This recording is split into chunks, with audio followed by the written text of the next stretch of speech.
what are some like marketing trends, that you foresee? I know that you just mentioned VR and AR, but what are some like marketing trends, marketing strategies that you see will work in the future, maybe even right now, in your opinion?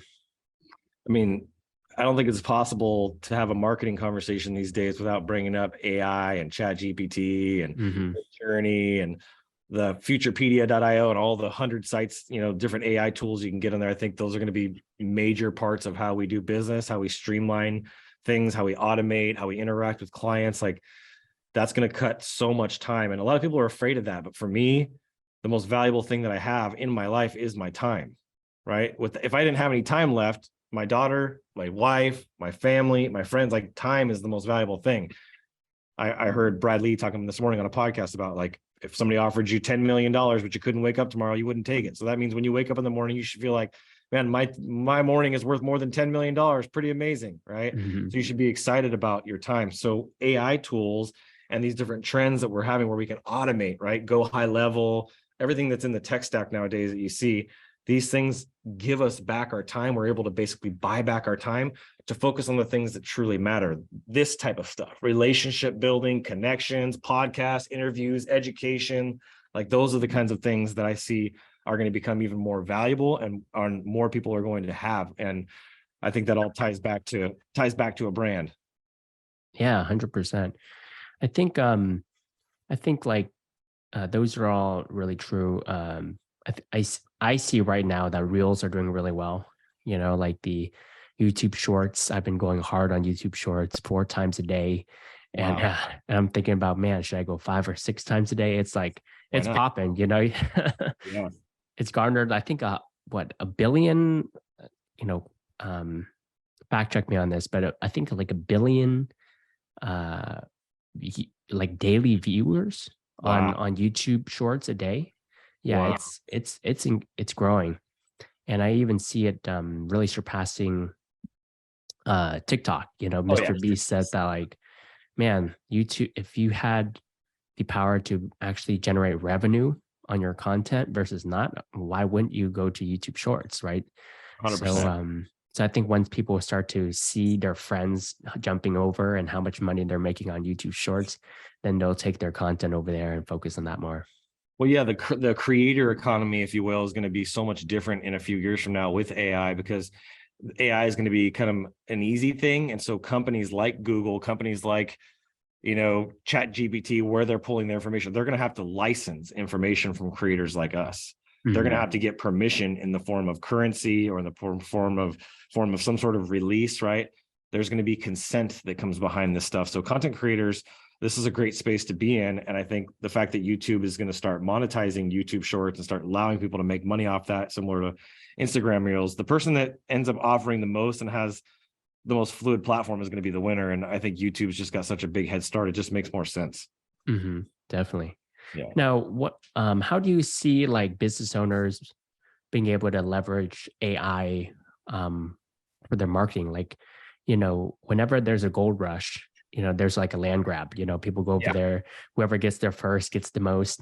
And then by the time people like trickle in towards the end, they kind of lose out on most of the rewards ready. Yeah. So like, what is a land grab right now once it comes to AI? Like, what can people be doing to like garner the most land, related to AI and their business and marketing?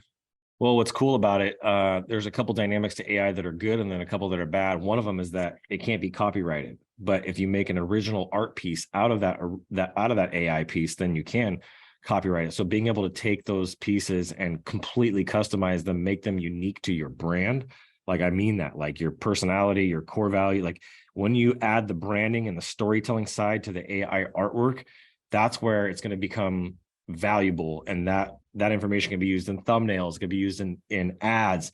Like, AI is going to become such a daily part of our life that we're going to have ads. It's kind of like similar to like something you share with me. Actually, I won't give it away, but being able to make an ad that specifically goes out to a group of people like, hey, John, and have an ad that's specifically catered to that person, and maybe even like talks about their state or one of their interests. Like, you're going to see advertising get so personalized, and so like it'll show a picture of me from my social media with that specific shirt on the ad. Right. That's the level that AI is going to bring us to. And I mean, I remember a few years back, there was a ad campaign that was running for clothes. It was like sweaters and jackets and stuff. And they had people's last names on them. And I was like going through ads, and it was like anybody named Boycell. And they were running ads to the people with the last name Boycell on all this t-shirts. And I'm like, what in the world? It kind of tripped me out and made me feel like a little uncomfortable, but that's gonna not just be a reality. That's going to be every day, all day long. That's what we're going to be seeing. Mm-hmm. Yeah, you're definitely right about that. It's like personalization is huge. You know, if you can figure out a way to personalize and make it feel like you're talking exactly to that person. Well, I'm writing an article right now for Digital Marketer that's literally talking about how you're going to take an image, a reference image, like, you know, Midjourney can take a reference, put that into the system, right? So if I use somebody's photo, that it scrapes somebody's photo off of their Facebook page, puts it into Midjourney, and then recreates an image based on the art on the shirt or the clothing or the device or the gadget, whatever I'm buying, and puts that in my hand or on me or whatever, and then shows me an ad with that. I'm gonna be like, dude, that hat is dope. I need to get that hat. That's freaking sweet, right? Wow. So that's what we're going to be seeing here in the future. And so the people that are starting to think like that are going to be ahead of the game. The other thing is, and I know we talked about this before, is cryptocurrency and taking payments and monetizing your content that you create through cryptocurrency and getting what we call like micro payments. Another big deal. I just talked about this on my last article. So I think Web3, crypto, AR, AI, like all these things are huge, and there's so many rabbits to try to chase. You just got to find the thing that really is most authentic to you and to your mission and your values and your mission, like your purpose.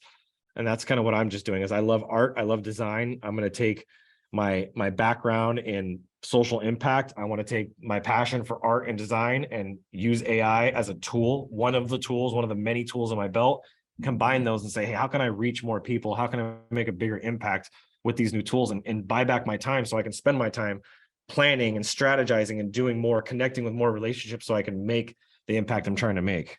Hey, thank you so much for watching this video. If you enjoyed the video, make sure you watch the full episode here. And if you're not subscribed yet, make sure you click on the subscribe button. I really appreciate you watching. I'll see you in the next video.